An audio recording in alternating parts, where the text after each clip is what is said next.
Bizning bugungi ishlarimiz Malibu-nimizning orqa eshiklari ochilmay turgan ekan. Bir oynasi ko'tarilib tushmay turibdi.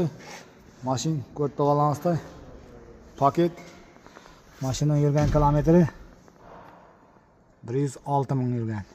Paketini ham to'lagan shu ochildi. Bundan keyingi ishimiz Lada X-Ray.